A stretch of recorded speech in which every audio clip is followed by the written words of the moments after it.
Bismillahirrahmanirrahim. Assalamualaikum warahmatullahi wabarakatuh. Alhamdulillahi rabbil alamin.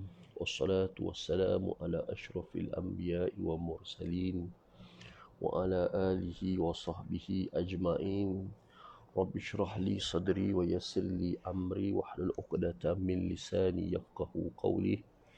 ربنا افتح بيننا وبين قومنا بالحق وأنت خير الفاتحين اللهم فقهنا في الدين وعلمنا تأويل.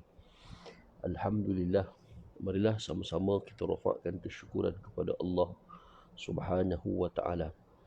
Pada pagi ini kita dapat bersama-sama, mudah-mudahan Allah Subhanahu wa taala memberikan keberkatan kepada kita. Mudah-mudahan Allah Subhanahu wa taala meletakkan kita di kalangan hamba-hambanya yang beriman. Seterusnya dimasukkan kita ke dalam syurga yang kekal abadi, insya-Allah taala. Amin. Muslimin dan muslimat yang dirahmati Allah Subhanahu wa taala, insya-Allah pada pagi ini kita akan menyambung kembali pengajian daripada huraian tafsir ayat-ayat hukum, dan kita masih lagi berada pada surah Luqman, ayat 16 hingga 19. Pada minggu lalu telah kita terangkan serba sedikit tentang huraian ayat-ayat, potongan-potongan ayat, potongan-potongan ayat ataupun isi kandungan beberapa patah ayat. Dan pada pagi ini kita akan menyambung pada muka surat 31. Muka surat 31. Bismillahirrahmanirrahim. Allah murka orang yang menyombong diri. Baik. Allah Subhanahu wa taala berfirman, "Innallaha la yuhibbu kulla mukhtalin fakhur."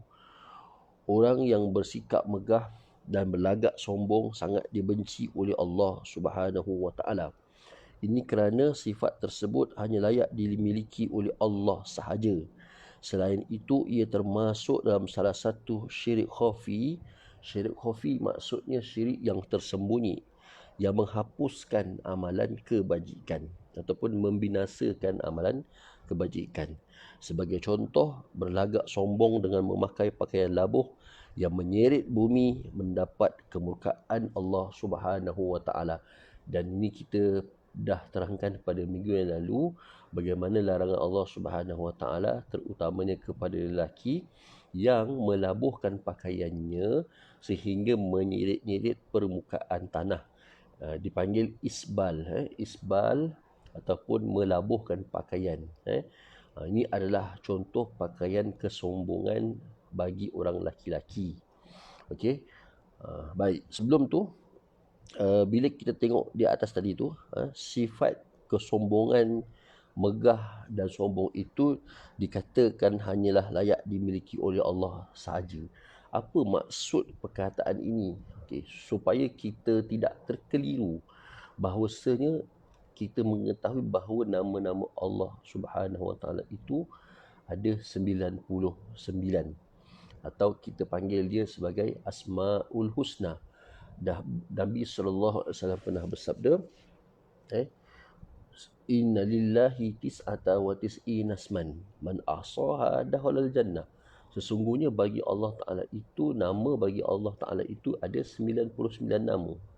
Sesiapa yang memeliharanya, dakhalal jannah, maka ia masuk ke dalam syurga. Ulama-ulama menyebutkan maksud memelihara itu sama ada kita membaca, sama ada kita mengingat, sama ada kita menghafaz, sama ada kita memahami asma Allah, nama-nama Allah, dakhalal jannah, masuk ke dalam syurga. Baik, itu. Kemudian mengapa dikatakan bahawa sifat sombong dan sifat megah itu layak bagi Allah? Baik, di sini kita perlu faham maksud sebenar. Kerana ada nama-nama Allah Ta'ala itu apabila diletakkan kepada manusia, ia adalah sesuatu yang tak baik. Tak baik. Contohnya macam disebut sini adalah sifat sombong, sifat megah, sifat jabbar kan. Apabila disifatkan kepada manusia, ia adalah sesuatu yang tidak baik, kan. Kemegahan apabila disifatkan pada Allah Taala itu sesuatu yang dibenarkan. Okey. Begitu juga sifat menghidupkan apabila diletakkan kepada Allah Taala, maka ia adalah sesuatu sifat yang pada Allah Subhanahu Wa Taala ia layak. Tetapi sifat menghidupkan pada manusia tidak layak. Kerana manusia tak boleh menghidupkan. Okey, begitu juga sifat mematikan. Sifat mematikan pada Allah Taala itu layak kerana Allah Taala mematikan manusia. Tetapi apabila sifat mematikan diletakkan kepada manusia, ia adalah sesuatu yang tidak layak kerana manusia tidak boleh mematikan. Maka kerana itulah sifat-sifat nama Allah Subhanahu Wa Taala yang 99 itu sebahagiannya apabila diletakkan kepada manusia ia membawa maksud yang baik. Ar-Rahman, Ar-Rahim, membawa maksud yang baik. An-Nafi'. Okey. Tetapi sebahagian sifat Allah atau nama-nama Allah itu kalau diletakkan kepada manusia, ia adalah sesuatu yang tidak layak bagi manusia. Maka kerana itulah sifat kesombongan, sifat kemegahan itu adalah sifat Allah Subhanahu Wa Taala, kerana Allah Subhanahu Wa Taala itu maha berkuasa atas setiap sesuatu. Jadi ini kita perlu faham maksud sifat-sifat ini, apa yang layak bagi manusia dan apa yang tidak layak bagi manusia. Okey. Kemudian sebagaimana hadis daripada Ibnu Umar radhiyallahu taala anhuma, man jarra saubahu huyala lam yanzurullahu ilaihi yaumal qiyamah. Sesiapa yang menyirit bajunya menyapu tanah dengan lagak angkuh dan sombong, Allah tidak akan memandang dia dengan pandangan rahmat pada hari kiamat. Okay, di situ ada dua syarat. Satu, memakai baju yang menyapu tanah. Kedua, berlagak angkuh dan sombong. Maka balasan daripada memakai baju yang menyapu tanah dan tambahan ada sifat angkuh dan sombong, maka lam yanzurullahu ilaihi yaumal qiyamah. Allah Ta'ala tidak akan memandang dia dengan pandangan rahmat di hari kiamat. Okey, jadi syarat kesombongan tu wujud. Syarat kesombongan tu ada. Okey, jadi ulama kata, contoh ulama menyebutkan bahawa memakai pakaian yang labuh itu dan ada kesombongan, hukumnya makruh. Tetapi kalaulah memakai pakaian yang labuh itu dalam keadaan tidak ada sifat kesombongan, contohnya kalau dia beli satu pakaian dan dia tak ada pakaian yang lain melainkan pakaian yang itu dan pakaiannya pula labuh, maka tidaklah menjadi satu kesalahan ataupun satu dosa disebabkan dia memakai pakaian tersebut, kerana mungkin pakaian itu satu-satunya pakaian yang dia ada. Begitu juga kalau kita lihat lelaki yang memakai jubah. Jubah, kadang-kadang jubahnya itu besar saiznya dan itulah jubah yang dia ada, maka tidak dihukumkan makruh selama mana dia itu memakai dalam keadaan tidak ada sifat sombong. Okey, tapi kalau dia pakai jubah yang labuh kemudian dengan sifat sombong, maka di situlah hukum makruh berlaku. Okey, yang ini adalah kerana apa? Pakaian yang labuh serta menyeret itu adalah pakaian orang-orang besar, orang-orang terdahulu, apatah lagi mereka dengan kebesaran mereka itu bersifat angkuh dan sombong. Okey, jadi orang-orang yang seperti ini Allah Ta'ala tidak akan memandang dengan pandangannya, pandangan rahmat di hari kiamat. Baik. Antara lain juga berjalan dengan lagak angkuh dan sombong dibenci oleh Allah Subhanahu Wa Ta'ala. Okey. Allah Subhanahu Wa Ta'ala berfirman, wala tamshi fil ardi maraha innaka lan tahriqal arda wa lan tablughal jibala tula. Dan janganlah engkau berjalan di muka bumi dengan berlagak sombong, kerana sesungguhnya engkau tidak akan dapat menembusi bumi dan engkau tidak akan dapat menyamai setinggi gunung gadang. Baik. Jadi bila Allah Ta'ala kata jangan kamu berjalan dengan berlagak sombong, kenapa? Kerana sifat kamu sebagai seorang manusia, sombong macam mana pun kamu, belagak macam mana pun kamu, kamu tak akan dapat nak tembus bumi dan kamu tak akan boleh sombong tinggi kesombongan kamu tu tak boleh nak menyamai setinggi gunung ganang. Gitu dia. Nak ceritanya kerdil sangat manusia ni. Sifat manusia ni terlalu kerdil. Kalau mereka itu mempunyai sifat kesombongan, sekadar mana dia sebagai seorang manusia saja. Dia tak hebat dia sebenarnya pun. Kalau dia sombong pun, dia tak hebat. Okey. Sebagai rumusannya, ini merupakan sebahagian daripada wasiat Luqman kepada anaknya dengan menegahnya daripada takabur dan bermegah-megah. Jadi Luqman mengambil perkataan ini untuk memberi wasiat kepada anaknya supaya menjauhkan diri daripada sifat takabur dan memegah. Kerana Allah tidak suka kepada sikap dan perangai yang sedemikian itu, sehinggalah seseorang itu meninggalkan perangai buruk tersebut dan bertaubat daripadanya, iaitu bertaubat daripada kesombongan. Lagak perjalanan yang sedemikian juga menyebabkan kebencian kepada manusia. Ya, kalau kita tengok pun cara orang berjalan yang sombong ni, kita pun akan bencilah sebagai seorang manusia, kerana cara berjalan seseorang itu kita tahu kan orang ni boleh beradab atau tidak. Kadang-kadang kita sendiri pun di rumah pun kalau anak-anak itu berjalan di hadapan orang tua, kita ajarkan kepada mereka adab macam mana nak berjalan di hadapan orang-orang yang lebih tua. Apatah lagi kalau kita bertemu dengan orang yang berjalan dengan kesombongan, sudah pasti kita sendiri tak suka dengan orang-orang yang seperti itu. Okey. Sederhana dalam tindakan dan perbuatan. Allah Ta'ala berfirman, waqsid fi masyik waqdud min sautik inna ankaral aswati la sautul hamir. Entitan daripada wasiat Luqmanul Hakim supaya berjalan dengan cara yang sederhana dan sopan. Seterusnya pesanan dan peringatan daripada mengangkat suara yang melebihi hak yang diperlukan. Okey, jadi Luqmanul Hakim menasihatkan anaknya tentang supaya tidak mengangkat suara melebihi hak yang diperlukan. Okey, contohnya di sini disebut bertempik ataupun meraung, menjerit, bersorak. Ini contoh-contoh di mana suara yang tak patut berlaku.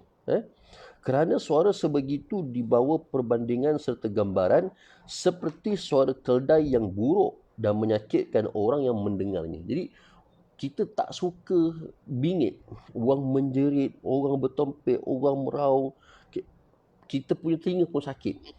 Buktinya apa tuan-tuan? Kita cuba masuk dalam kedai, masuk kedai makan ke minum kan, mungkin sekarang dah boleh dine in kan. Tiba-tiba kita terdengar bunyi telefon berbunyi, mungkin orang lain punya telefon. Kemudian kita tengah makan, meja kita ni walaupun jauh tapi kita masih boleh mendengar suara orang yang sedang menggunakan telefon bimbit tadi. Okey, maka dia pun angkat telefon, dan bila dia angkat telefon, dia pun bercakap dalam telefon. Okey, dia bercakap dan suara dia bercakap tu tuan-tuan semua, kita boleh dengar sampai ke meja kita sehingga mengganggu kita untuk makan. Maka itu sekadar mengangkat suara kerana memang mungkin orang tu suara dia besar dan sebagainya kan.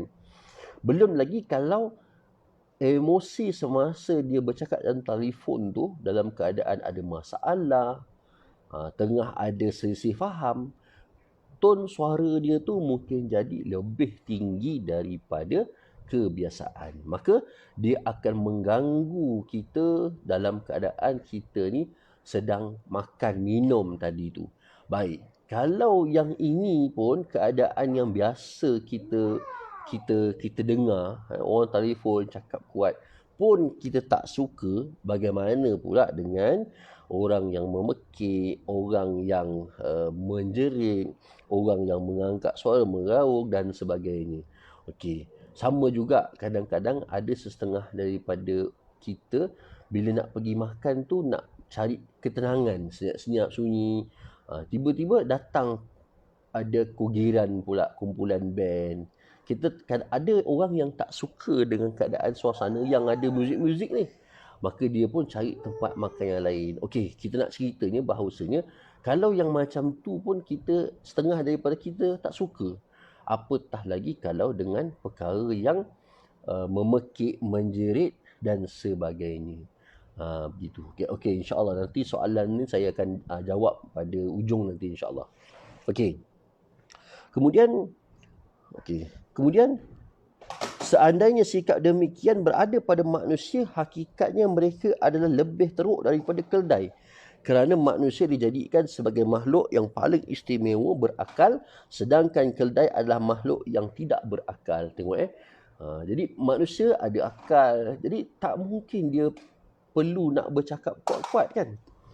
Dia tak perlu nak bercakap kuat-kuat. Sepatutnya dia tak perlu bercakap terpekik-pekik. Okey. Kerana manusia tu ada akal.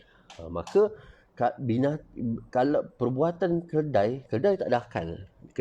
Binatang ada naluri tapi tidak ada akal. Maka perbuatan yang sama apabila dilakukan oleh manusia, maka samalah sifat tersebut dengan binatang ataupun lebih spesifik dalam kes ini adalah keldai. Begitulah. Sebab tu bagi seseorang manusia yang mempunyai akal, tidak layak bagi dia bersifat dengan sifat kebinatangan. Apa sahaja yang Allah Ta'ala tunjukkan contohnya di dalam Al-Quran, maka tidak layak dengan sifat kebinatangan tersebut. Okey, orang yang meninggikan suara dan bercakap dengan nada yang tinggi menunjukkan seolah-olah ia tidak menghargai dan tidak mengutamakan hak kepentingan orang lain. Untuk itulah sederhana dalam bercakap dan bersuara itu adalah lebih disukai dan lebih mententeramkan jiwa dan hati pendengar serta lebih mudah difahami. Jadi meninggikan suara ataupun bercakap dengan nada yang tinggi itu menunjukkan seolah-olah kita tidak menghargai orang lain. Kita tak mengutamakan hak orang lain. Ataupun bahasa mudah, bahasa kita selalu sebut, kita nak mendominasi, nak jadi dominan supaya suara kita ni didengari dan diikuti oleh orang lain tanpa kita memberi ruang dan peluang untuk mereka menyuarakan pandangan dan pendapat.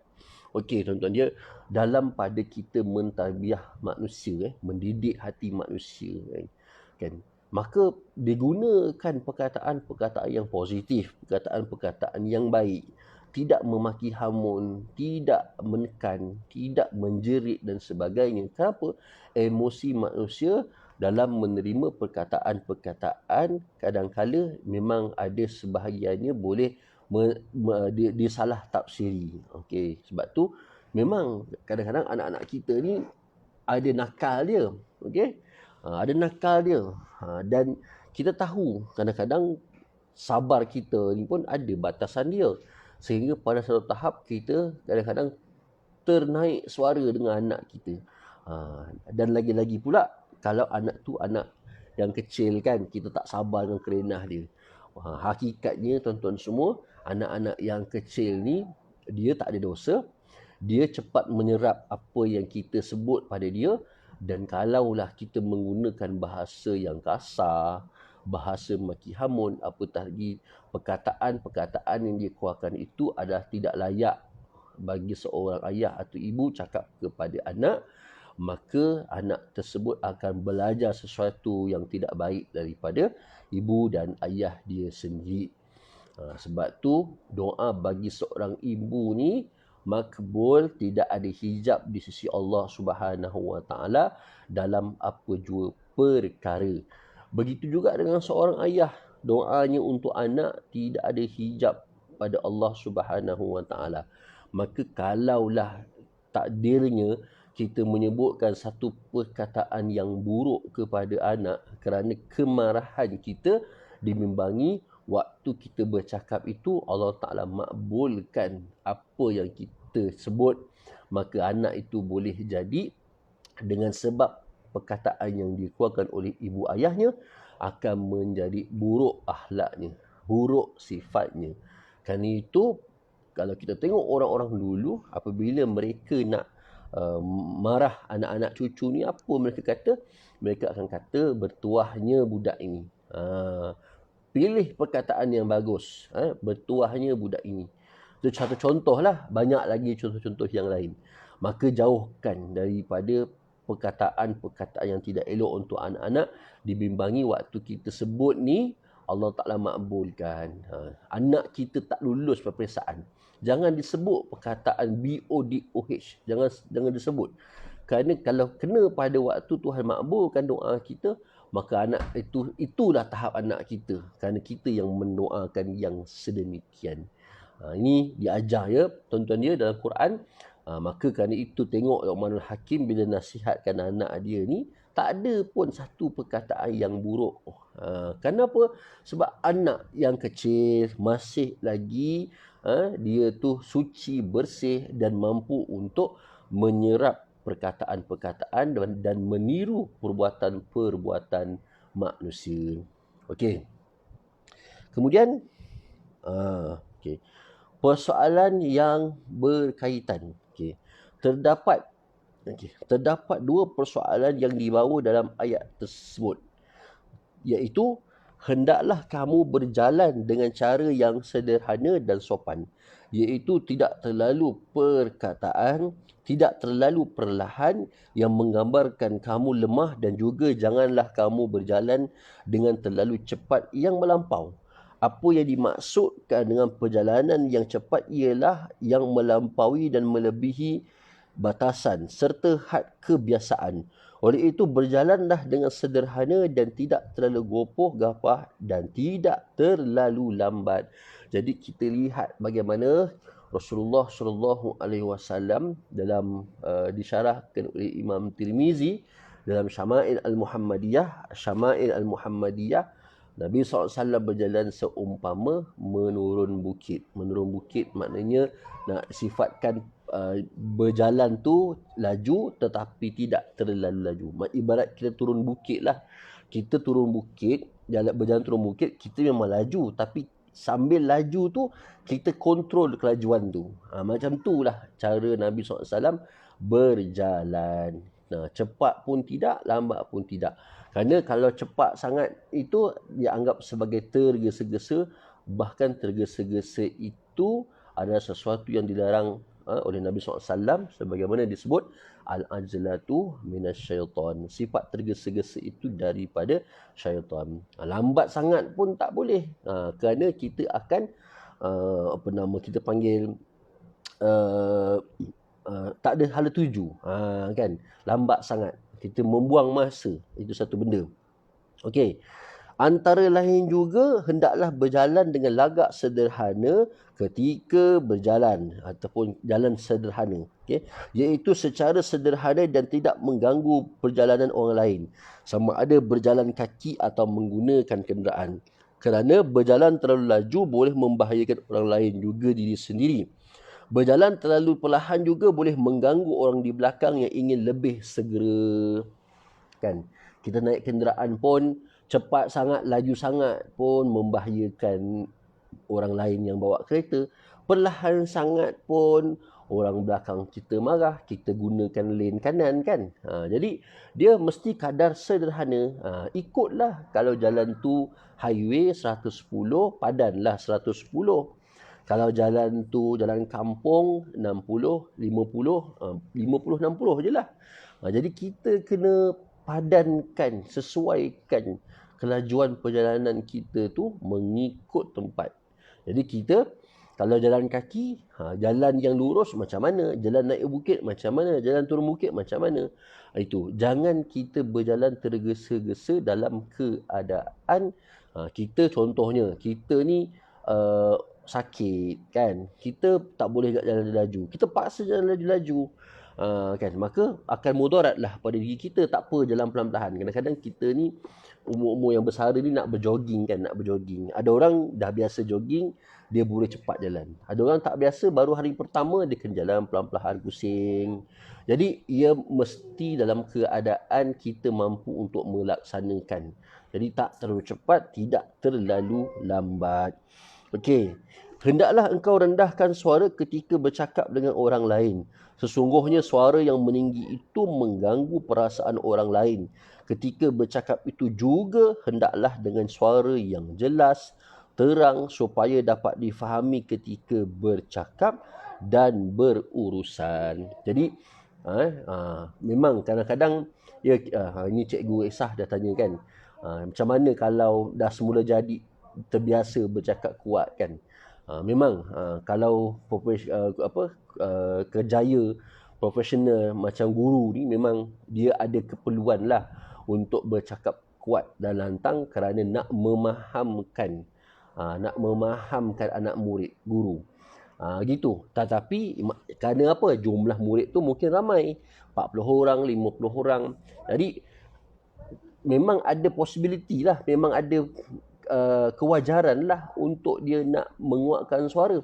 Apatah lagi kalau dia mengajar tu dalam keadaan muridnya begitu. Murid dah ramai, kerenah murid satu lagi, cerita kan. Okay.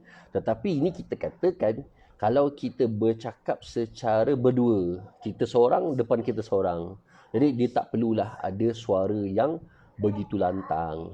Kan, kalau depan kita ni cuma ada seorang murid, seorang dua murid, macam kita duduk kaunseling, dia tak perlu untuk bercakap kuat. Tapi kalau memang perlu bercakap kuat kerana murid kita ramai dan kerenah anak murid kita pula macam-macam, maka bukanlah menjadi suatu kesalahan untuk bercakap kuat, kerana kelantangan pada ketika itu memang diperlukan supaya anak-anak murid kita faham apa yang kita sebut, yang kita cakap. Kemudian bercakap dalam keadaan suara yang jelas supaya dapat difahami dengan terang. Sebab tu kalau kita tengok mantan Menteri Agama kita, Dr. Zulkifli Al-Bakri, kalau kita dengar kuliah dia akan bercakap tu sepatah-sepatah. Bercakap tu sepatah-sepatah. Suara dia tu memang perlahan satu, dan dia bercakap tu, dia punya kelajuan bercakap dia tu sepatah. Okey. Kalau kita tengok Rasulullah SAW ketika mengajar para sahabat kata apa? Kalau mereka tu belajar dengan Nabi SAW, perkataan Nabi SAW tu mereka boleh ulang sebiji-sebiji. Maksudnya apa? Rasulullah SAW bercakap dengan keadaan yang jelas, dan kelajuan Nabi SAW tu bercakap dalam keadaan sahabat tu boleh ulang balik sebiji macam apa yang Nabi sebut ketika Nabi mengajar. Sebab tu saya menggalakkan tuan-tuan semua, khususnya yang ada yang terlibat dengan kerjaya mengajar lah, guru, pensyarah dan sebagainya, untuk membeli satu buku, nama dia Ar-Rasul Al-Muallim. Rasul sebagai seorang guru, Ar-Rasul Al-Muallim. Saya lupa pengarangnya siapa, nama dia Ar-Rasul Al-Muallim. Rasul ada seorang muallim, dan ada terjemahannya. Setakat yang saya jumpa, terjemahan dalam bahasa Indonesia tu ada. Sikit-sikit boleh kita faham, insya-Allah. Tuan-tuan boleh cari di kedai buku. Di situ, dalam buku itu, Rasulullah SAW mengajarkan kepada kita tentang teknik-teknik macam mana Nabi SAW ajarkan kepada para sahabat. Antaranya teknik ulangan pada fakta-fakta yang penting diulang sebanyak 3 kali. Ada teknik dengan Nabi menggunakan isyarat tangan. Ada teknik Nabi membuat soal jawab dengan anak murid. Okey. Jadi yang ada kerjaya sebagai seorang guru, pensyarah dan sebagainya, lecturer, boleh beli buku ni, baca dan jadikan ia sebagai panduan dalam kita nak mengajar anak-anak murid kita.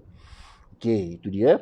Jadi bercakap dengan nada yang jelas dan bercakap dengan nada yang difahami supaya mudah. Okey.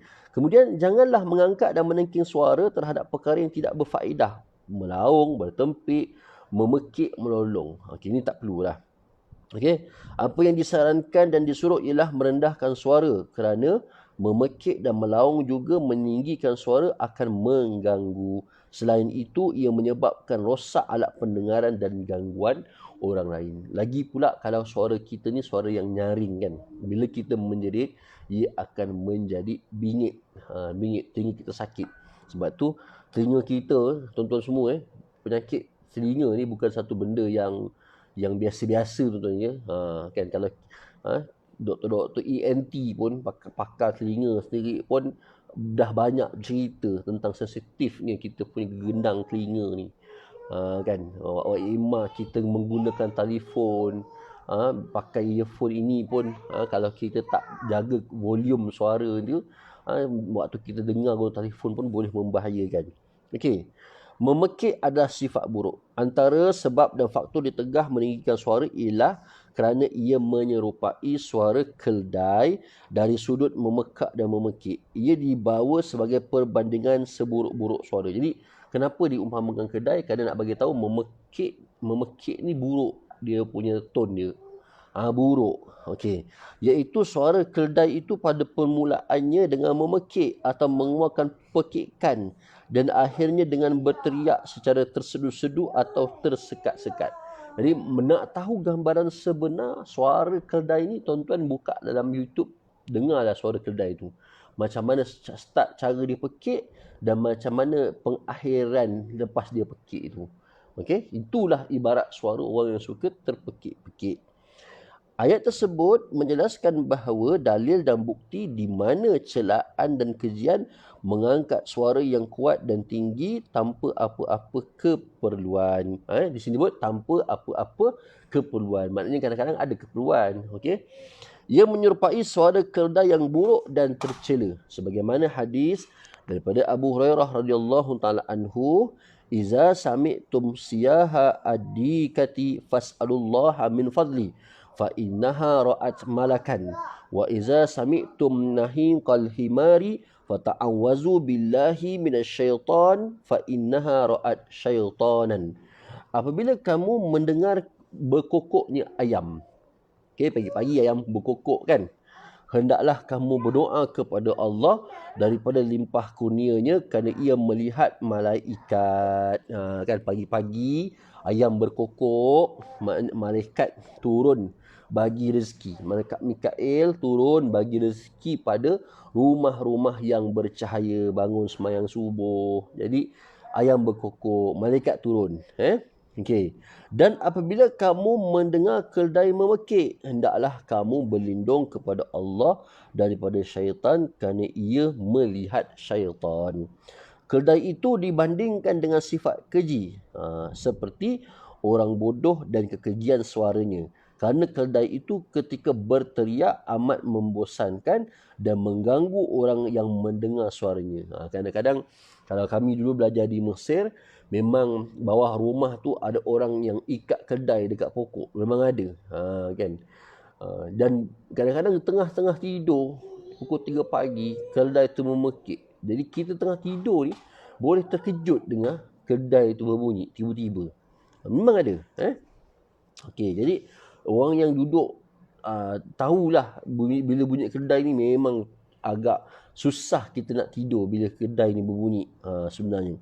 Okey. Kemudian oleh itu ayat tersebut menjelaskan perhatian dan ingatan daripada mengangkat atau mengikat suara yang melampau keperluan. Jadi supaya kita jangan melampaui daripada keperluan. Okey, jadi macam Cikgu Esah tanya tadi, oleh kerana dah memang guru-guru tu sebab dia mempunyai anak murid yang ramai, dia ada keperluan, tidak menjadi masalah. Dan lagi pula kalau kelas-kelas ni tak ada menggunakan mikrofon dan sebagainya kan. Tapi kalau kursus ada menggunakan mikrofon tu, guna mikrofon lah. Ini suara asli, suara asal kita. Yang kalau kita perlu kepada anak murid yang ramai untuk kita memahamkan mereka, memang perlu mengangkat suara. Okey. Prihatin dalam mendidik anak-anak. Anak-anak merupakan anugerah dan amanah daripada Allah. Suami isteri yang tidak mempunyai anak adalah keluarga yang belum lengkap. Anak-anak yang baik ialah anak yang soleh dan harta yang paling bernilai perlu ditinggalkan kepada anak ialah ilmu agama, mendidik mereka dengan takwa dan akhlak murni. Jadi anak-anak ni anugerah dan amanah daripada Allah. Bukan setakat anugerah tapi dia amanah. Kita suka nak anak ni bagus, suka. Kerana memperbanyakkan zuriat daripada keturunan kita. Tapi salah satu yang kita perlu faham, anak itu adalah amanah. Kenapa?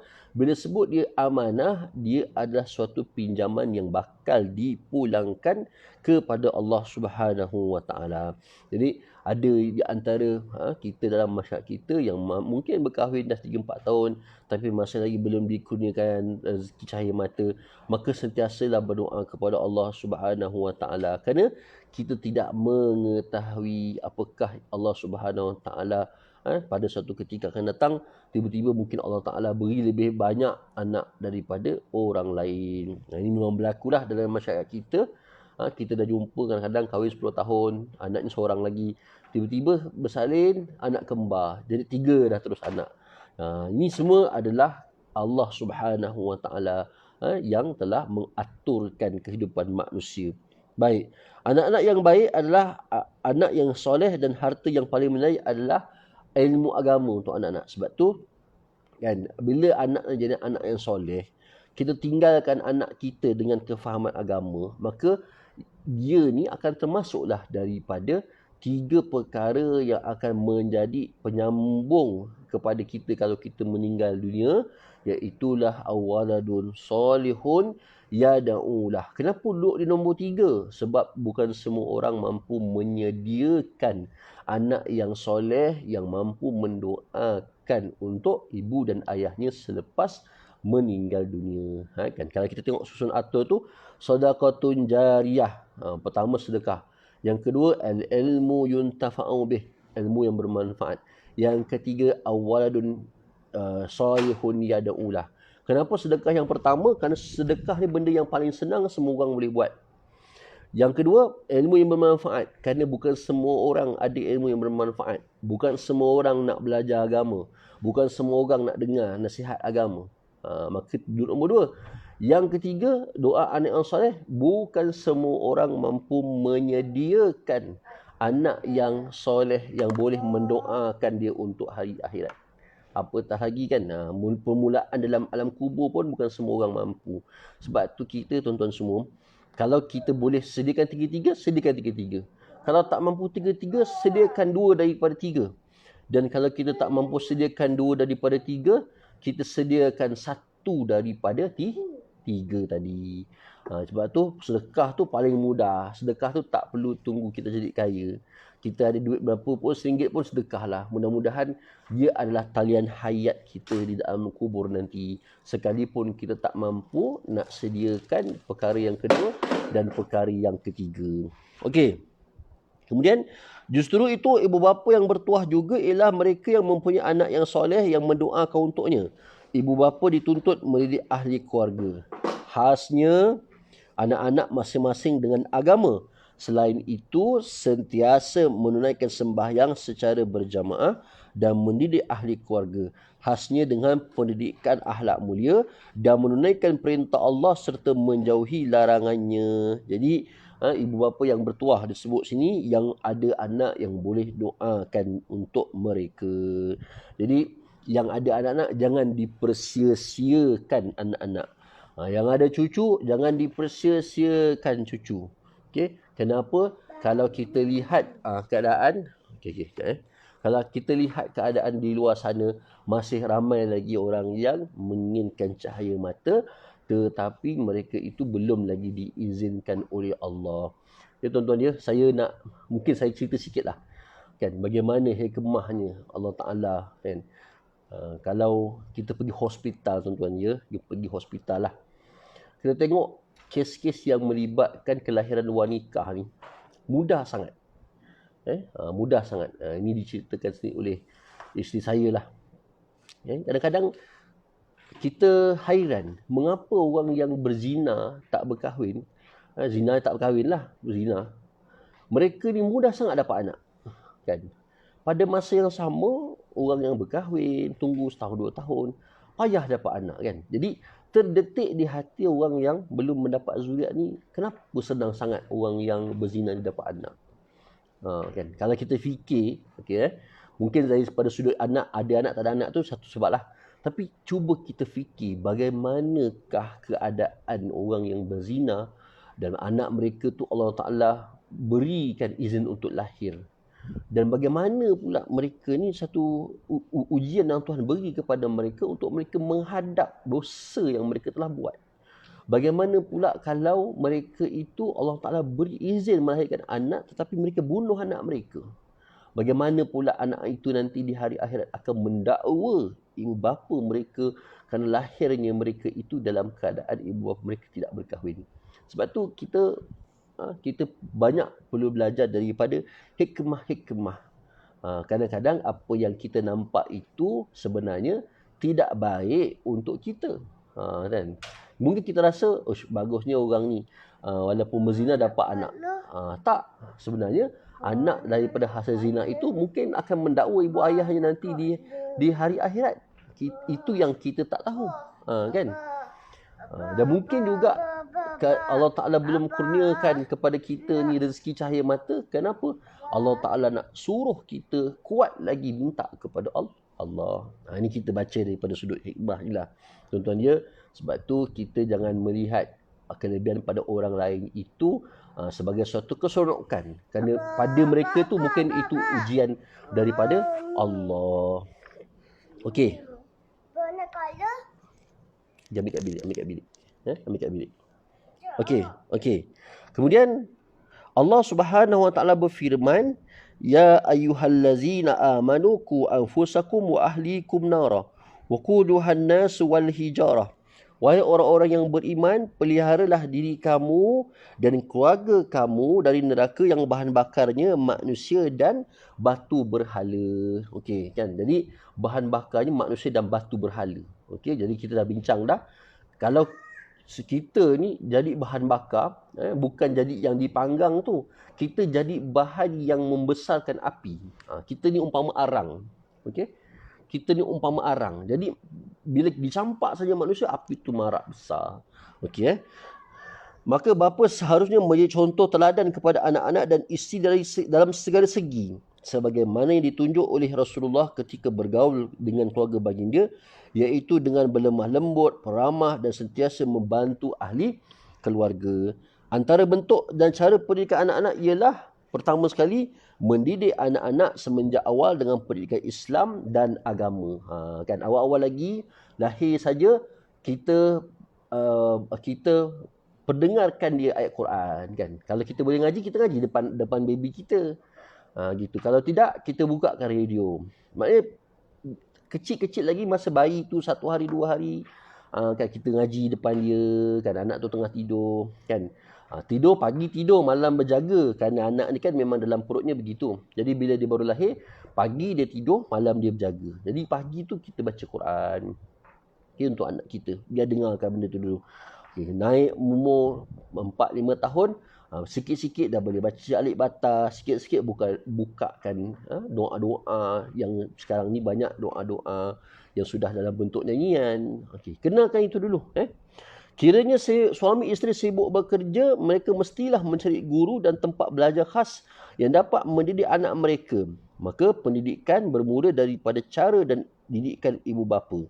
Kerana anak-anak itu akan terdidik, terpengaruh dengan tindak tanduk dan apa yang dibentuk oleh ibu bapa mereka. Maka hadis Nabi SAW, "Ma min mauludin illa yuladu 'alal fitrah, fa abawahu yuhawidanihi wa yunassiranihi wa yumajjisanihi." Setiap anak itu dilahirkan dalam keadaan fitrah, bersih, suci. Okey. Ibu bapanya lah yang mencorakkan mereka sama ada menjadi Yahudi, Nasrani dan Majusi. Jadi corak di sini membawa maksud apa? Sifat-sifat yang ada kita terapkan kepada anak, sama ada boleh jadi Yahudi, Nasrani atau Majusi. Semua sifat-sifat tu kalau kita tunjukkan daripada anak kita semenjak kecil, maka dia akan seraplah benda tu. Maka akan ikut. Kan? Sebab tu anak-anak ni dia punya tauladan dia pada mak ayah. Kita buat apa, kita memasak, dia tengok. Kita memotong bawang, dia tengok, nanti dia akan buat. Kita buka pintu rumah, dia tengok, nanti dia akan buat. Kita buka tingkap rumah, dia tengok, nanti dia akan ikut. Okay, jadi pada perkara-perkara yang baik, memang perlu dan wajib kita terapkan. Contoh-contoh yang baik memang kena buat. Tetapi contoh-contoh yang tidak baik, janganlah ditunjukkan di hadapan anak. Bahkan lebih elok jangan kita buat di depan anak. Kerana apa? Anak-anak mampu menyerap semua perbuatan dan tindakan daripada seorang ayah atau mak. Kita marah dia, dia jadi takut dia. Kan? Dia jadi takut dia. Dan dia akan mencontohi perbuatan kita, akan marah pula. Sebab tu kadang-kadang kita kat rumah kadang-kadang kita tak nampak panggil sebenar kan. Bila hantar ke sekolah dengan kawan-kawan, kita tengok dia macam mana dengan kawan. Okay, sebab tu kita jangan bimbang kalau kita rasa macam kalau saya didik anak saya kecil-kecil pakai tudung ni, apa orang kata kan? Kecil lagi dah dia ajar pakai tudung. Patutnya bagilah kebebasan kan. Jangan bimbanglah dengan kata-kata orang. Sebab itu anak kita. Bila tu anak kita nak bagi dia didik yang terbaik. Kerana sebagian orang mungkin meremehkan apa yang kita buat. Tetapi bila anak tu membesar, anak tu dah besar, dah akhir balik, kita terlewat untuk nak menegur mereka. Sebab tu, biar daripada kecil kita rasa susah, orang nak mengata, terpulanglah. Tak ada masalah. Kerana tu anak kita nak anak kita jadi anak soleh, anak solehah. Supaya besar dan akhir balik, dia tak perlu lagi untuk kita marah. Kenapa?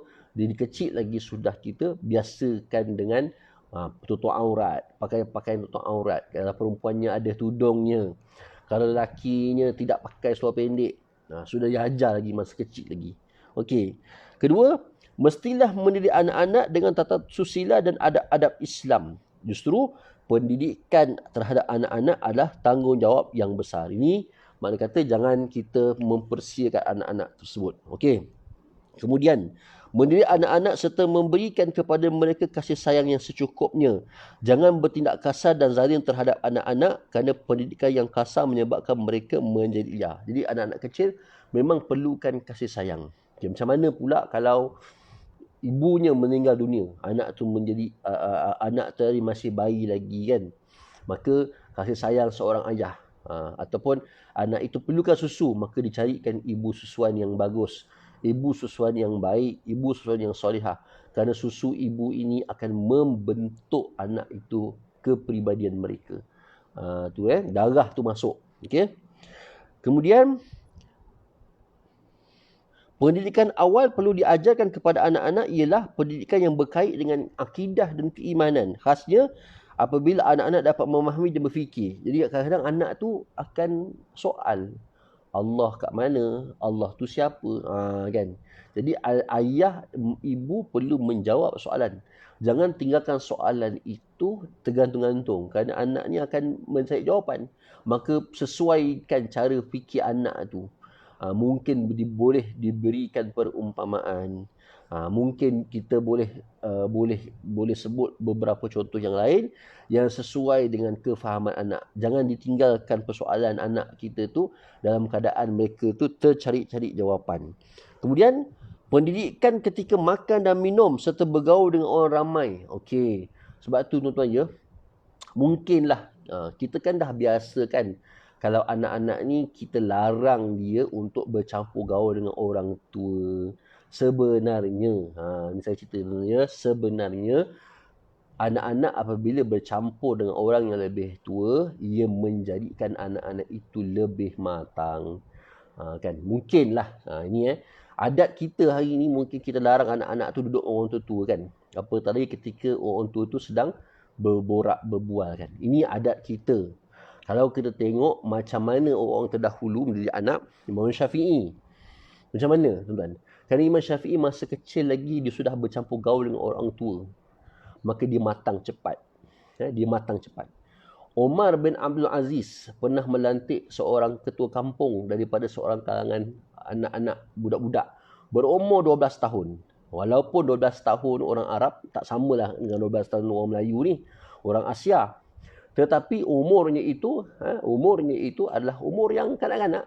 Tapi macam mana boleh jadikan ketua kampung? Sebab dia hafaz surah Al-Baqarah. Dan cara berkomunikasi dia tu matang macam orang dewasa. Sebab tu, tuan-tuan semua, kita kalau nak larang secara total anak-anak, nak larang secara menyuruh anak-anak duduk dengan orang tua ni, pun sesuatu yang tidak baik. Tetapi kita boleh kontrol. Kontrol yang macam mana? Apabila orang tu sedang bercakap, diam sahaja. Jangan menyampuk dan sebagainya. Tetapi jangan dijarakkan, jangan diasingkan pergaulan orang tua dengan anak-anak. Kerana apa yang telah diajarkan kepada Imam Syafi'i dulu, kan, disebabkan bercampur gaul dengan orang lebih tua lah, maka Imam Syafi'i itu orang yang cerdas, cepat matang, dan umur 12 tahun telah mengeluarkan fatwa. Nampak?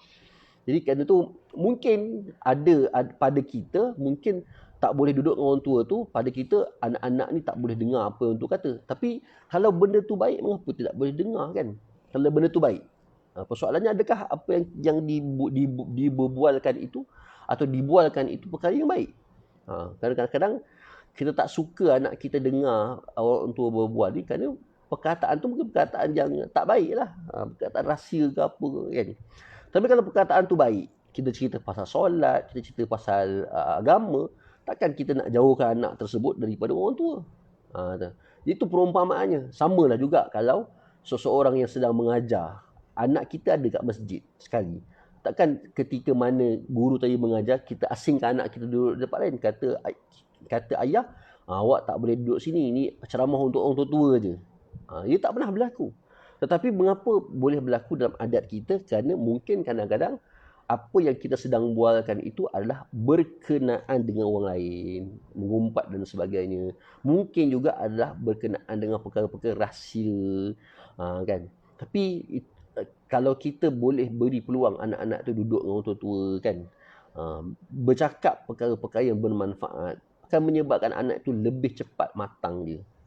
Anak tu lebih cepat matang dia lebih pandai, lebih bijak.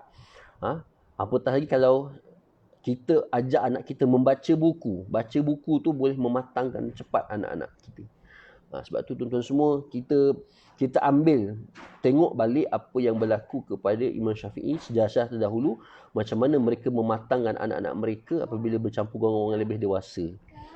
Kan, hanya mungkin pada hari ini kita perlu kontrol, supaya kalau nak bercampur dengan orang tua, jangan bercakap, jangan lalu di depan orang tua tanpa ada adab. Itu mungkin kita boleh kontrol. Tetapi jangan kita tolak, jangan kita asingkan anak kita secara total. Jangan ya. Okey. Kemudian pendidikan ketika makan dan minum. Okey. Maknanya ajar anak kita makan bagi habis. Makan bagi habis, licin pinggan kita. Tapi memang susahlah sebab anak-anak kecil makan ni ikut dia.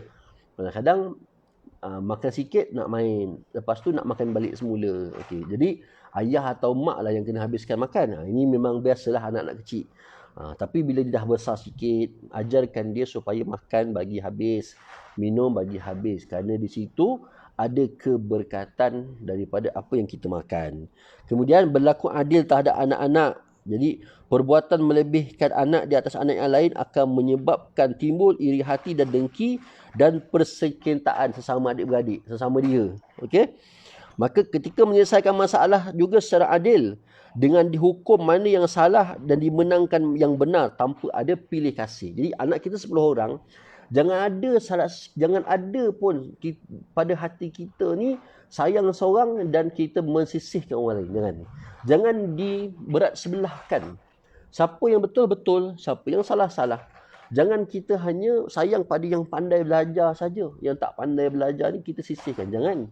Kerana kita tahu bahawasanya orang yang tak pandai belajar itulah yang akan menjaga kita semasa kita tua nanti. Tuan-tuan boleh tengok hari ni. Kadang-kadang yang belajar, yang pandai-pandai belajar, dah pindah rumah, kan, duduk di luar negara mungkin. Yang tinggal bersama kita siapa? Yang dulu yang kita marah dia. Yang kita kata awak ni belajar tak pandai, belajar malas. Dia yang jaga kita masa kita tua. Sebab tu tuan-tuan semua, jangan kita berat sebelahkan anak-anak. Jangan kita tidak berlaku adil. ketika mana mereka buat benar dan buat salah. Dan ketika mana seseorang puji anak kita, maka ucapkanlah Alhamdulillah. Jangan sama sekali kita downgrade. Orang kata, bagus anak awak ni pandai memasak. Kita pun kata Alhamdulillah. Walaupun sebenarnya anak kita tak pandai masak. Kenapa disuruh kita Alhamdulillah? Sebab ia menjadi doa untuk anak kita. Jangan sekali-kali kita downgrade dia.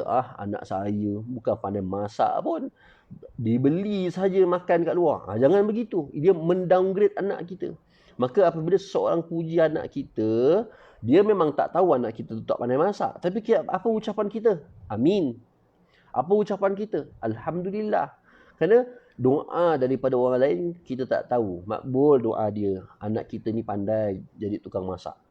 Jangan downgrade. Ini adalah contoh-contoh benda yang negatif. Bila orang puji anak kita, kita downgrade anak kita. Jangan. Ucap Alhamdulillah. Ucap amin. Supaya anak kita tu walau tak pandai masak, bila orang lain doakan, dia pandai masak. Okay. Itu contoh. Okay. Dan meletakkan sesuatu di tempat dia. Anak lelaki sesuai dengan mainan dia. Anak perempuan sesuai dengan mainan dia. Bukanlah adil itu sama rata, tapi wadu'u syai'in fi mahallih. Meletakkan sesuatu pada tempatnya. Okey, kemudian diajarkan anak-anak supaya sembahyang semenjak usia 7 tahun, dipisahkan tempat tidur antara anak lelaki dan perempuan. Okey, 7 tahun dah memang diajar sembahyang lah. 10 tahun tak sembahyang akan kena rotan. Kemudian asingkan bilik antara anak lelaki dan anak perempuan. Jadi kita kena plan, rancang rumah kita ni yang ada 3 bilik. Yang paling bagus lah yang ada 3 bilik. Bilik master bedroom, 1 untuk suami isteri, anak lelaki 1 bilik, anak perempuan 1 bilik kalau dia dah besar esok. Okey, paling tidak. Kalau yang ada 2 bilik ni, kena rancang macam mana agaknya kalau ada anak lelaki, anak perempuan. Sebab apabila seorang tu sudah akil balik, maka dia kenal dah jantina yang berlainan. Dia ada nafsu dia tu dah mula faham dah. Apa yang boleh, apa yang tak boleh. Kemudian menanamkan akhlak mulia. Okay, kita bincang. Kemudian mendidik anak cara-cara bersuci dan syariat apabila mereka mencapai usia 7 tahun. Nak buang air kecil, buang yang besar, dia ajar cara basuh. Okay, dia ajar cara beristinja, ajarkan mereka. Okay. Kemudian pendidikan anak-anak juga telah ditunjukkan melalui wasiat Luqmanul Hakim kepada anaknya. Okay. Yang paling besar sekali iaitulah jangan melakukan syirik kepada Allah Subhanahu Wa Taala. Okey, itu paling besar. Paling besar. Ikut macam mana pun dia pandai hebat, macam mana pun banyak, tapi kalau disyirik pada Allah, na'udzubillah. Okey, jadi biar selama mana dia tidak mensyirikkan kepada Allah Subhanahu Wa Taala, dia ni kita didik elok-elok. Okey. Kemudian sebagai rumusannya hendaklah ditanamkan dalam jiwa anak-anak keimanan bahawa segala perbuatannya akan dihitung dan dinilai di sisi Allah walaupun sebesar zarah dan atom. Jadi kita kena beritahu ke anak kita, akhirat esok Allah Ta'ala akan kira amalan anak kita ni. Kira amalan walaupun sebesar zarah. Jadi kita pesan ke anak kita siap-siap. Kan, kalau ayah esok dah tak ada, ingat jangan sekali-kali kamu syirik, jangan sekali-kali kamu tinggalkan agama kamu. Apa yang kamu buat semua Tuhan nampak. Kena cerita pada anak cucu kita. Okey, baik. Hukum daripada istimbat ayat tersebut. Hukum daripada istimbat ayat tersebut. Pertama, haram seseorang itu berjalan di atas muka bumi dengan lagak, angkuh dan takabur. Jadi Cikgu Esah tadi ada tanyakan macam mana cara berjalan. Macam saya sebutkan tadilah, kita jalan terlalu cepat. Kadang-kadang ada orang style berjalan dia mendada. Ataupun membuka tangan, mengepak tangan. Ini contoh jalan orang yang takabur lah. Mengepak tangan. Dia berbeza kalau orang yang berjalan tu sebab dia sakit. Memang dia ada orang yang kadang berjalan tu sebab dia sakit. Okey, orang kelainan upaya. Ini kecualilah, terkecualilah. Tapi orang yang sempurna jalan dalam keadaan muka yang bengis, jalan mendada, jalan dengan mengepak. Ini contoh orang sombong. Kedua, Diharamkan bersikap takabur dan memperkecil-kecilkan pendapat orang lain dalam apa jua keadaan. Sebab tu meraihkan pendapat ni adalah satu perkara yang keperluan. Tak setuju tak apa, kita raikan saja. Barangkali pendapatnya pada hari ini sesuai untuk masa akan datang. Tapi kita dengarlah. Sebab tu dengan anak-anak pun ibu ayah mesti menjadi pendengar yang baik. Jangan dipotong cakap anak tu. Kerana kita mungkin tak pernah mendengar luahan anak tu selama mana dia ada masalah. Jadi bagi anak-anak tu habis cerita dulu, kita menyatakan pendapat. Tu. Sebab kadang-kadang ibu ayah ni kadang-kadang ada setengahnya mungkin kita tak dengar habis cerita, kita dah potong. Bila potong anak tadi dah tak ada mood lah. Sama lah macam kita kan, kadang-kadang dekat tempat kerja kita pun, kalau kita tak boleh beri pendapat, bos kita potong cakap kita dah tak ada mood nak beri pendapat. Jadi begitulah anak. Perasaan sebagai seorang manusia kan. Beri peluang pada dia untuk dia cerita masalah dan kita berikan pendapat. Jadi jangan kita perkecilkan pendapat. Walaupun mungkin pada kita pendapat tu tak logik dan sebagainya, biar dia beri pendapat. Kemudian ketiga, dituntut supaya bersentiasa berlagak sederhana ketika berjalan dan berkomunikasi dengan manusia lain, iaitu dengan tidak terlalu cepat dan tidak terlalu perlahan, bahkan sederhana atau pertengahan antara keduanya. Jadi kalau kita berjalan kaki, jalanlah dengan kadar yang sederhana, tidak terlalu cepat dan tidak terlalu perlahan kan. Kalau kadang-kadang ada juga yang memang terlalu perlahan kan, macam orang berjalan dekat zebra crossing tu kan. Kita kereta dah tunggu dah berhenti. Dia jalan perlahan sambil tekan-tekan handphone lagi, main handphone. Itu tak patut lah. Kan? Maksudnya kalau nak lintas elok-elok. Jangan sambil main telefon. Jadi perlahan sangat. Jadi kita yang naik kereta pun marah juga. Jadi ada keperluan dia. Kan? Faham betul-betul apa yang dikatakan. Jangan cepat sangat, jangan lambat sangat. Kemudian wajib sentiasa menjaga, mengawasi perintah Allah serta tidak memandang remeh terhadap perkara yang baik dan meninggalkan perkara yang buruk walaupun kecil. Jadi benda-benda kecil walaupun baik jangan diremehkan. Benda-benda kecil, benda-benda kecil dan ia perkara buruk jangan diremehkan. Ini kecil je kita buat, dosa pun dosa kecil, jangan diremehkan. Kerana dosa kecil hari-hari kita buat, ia boleh menjadi dosa besar. Tu ada sebuah kitab yang dikarang oleh almarhum Syekh Siddiq Al-Ghummari tentang dosa-dosa besar ni. Ada dia punya garis panduan atau klasifikasi macam mana nak tahu ni dosa kecil, macam mana nak tahu ni dosa besar. Sebab tu kita jangan mengekalkan dosa kecil lah, dibimbangi akan menjadi dosa besar kalau kita buat selalu. Macam tu. Yang kelima, wajib mendirikan sembahyang, menyuruh kebaikan, mencegah keburukan, bersabar di atas perkara yang berkait dengan suruhan, tegahan dan halangan. Jadi kita disuruh sabar. Benda baik, antara halangan-halangan kita untuk nak buat ibadah ni adalah apabila disuruh bersabar. Benda yang paling susah sekali adalah sabar dalam melaksanakan perintah Allah. Sabar dalam meninggalkan maksiat mudah. Tapi sabar dalam menjalankan perintah Allah susah. Kan semayang yang 5 minit itu pun kadang-kadang kita tak tahan lama beri. Kan. Jadi masing-masing lah, masing-masing. Kena sabarlah. Kemudian haram bermegah-megah dan lupa diri ketika berjalan atau bercakap. Jadi ini saya dah terangkan apa maksud bermegah-megah dan lupa diri. Serta waktu berjalan atau bercakap. Kan? Cakap dalam keadaan yang sombong, berjalan dalam keadaan bermegah-megah, ini semua dilarang oleh Allah Subhanahu Wa Taala. Dan yang terakhirnya adalah pengajaran ayat. Jadi daripada ayat tersebut dapat diambil beberapa pengajaran. Pertama, hendaklah kita mengeluarkan suara menurut keperluan dan tidak menyampaikan atau tidak sampai meninggikan suara yang tidak perlu, kerana ia akan menyakitkan orang lain atau mengganggu ketenteraman orang lain. Jadi kita padanlah nak berbual dengan orang ni. Nak bercakap dengan telefon dekat dalam kedai pun tahulah adabnya macam mana, kan. Sorok-sorok ke atau kita pergi ke tempat lain ke, supaya orang ni tak tersakit hati dengan suara kita bila cakap dalam telefon. Okey, kedua, suara yang melampau dan menjerit tidak tentu pasal adalah menyerupai teriakan keldai. Tuan-tuan boleh dengar suara kedai, itulah buruknya suara orang yang berteriak. Yang ketiga, ayat tersebut membuktikan kekuasaan Allah serta dituntut takutkan Allah dengan mengharapkan rahmatnya. Jadi kita disuruh mengharapkan rahmat Allah Subhanahu Wa Taala. Bukan setakat rahmat Allah Taala kita minta. Pada masa yang sama, mesti takutkan kepada Allah dengan menjauhkan diri daripada larangan Allah. Yang keempat, walaupun kebaikan dan maksiat itu sebesar biji sawi, Allah Ta'ala akan tahu juga. Jadi jangan kita remehkan dosa. Sebesar biji sawi sekalipun, Allah Subhanahu Wa Ta'ala akan tahu apa yang kita buat dan pastinya akan dibalas.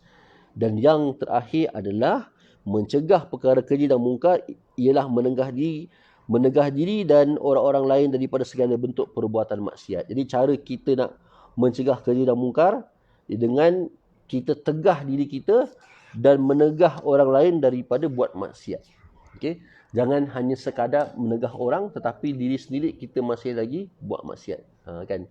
Jadi umpama mencurah air ke daun keladi, kan tak ada faedah. Baik tuan-tuan, insya-Allah. Jadi sebahagian inilah habis pada ayat 16 hingga 19 surah Luqman, dan insya-Allah pada minggu hadapan kita akan masuk kepada tajuk yang ketiga, minta izin memasuki bilik ibu bapa. Walaupun kita dah bincang ayat tersebut dalam kitab sebelum ini, Ajarkan Wanitamu, surah An-Nur, kita akan ulang balik lah. Mudah-mudahan dapat lagi input-input ataupun maklumat-maklumat yang baru daripada kitab yang baru kita baca ni, insya-Allah. Jadi sekadar itu dulu pada pagi ini. Mudah-mudahan Allah Subhanahu Wa Taala berikan keberkatan atas pertemuan kita pada pagi ini. Mudah-mudahan Allah Subhanahu Wa Taala mengangkat segala wabak bencana yang berlaku pada hari ini, dan terus kita berdoa pada Allah agar diberikan kesihatan yang berpanjangan, insya-Allah. Aqulu qauli hadza wa astaghfirullahal azim li wa lakum. Assalamualaikum warahmatullahi wabarakatuh. Baik, masih sama-sama insya-Allah.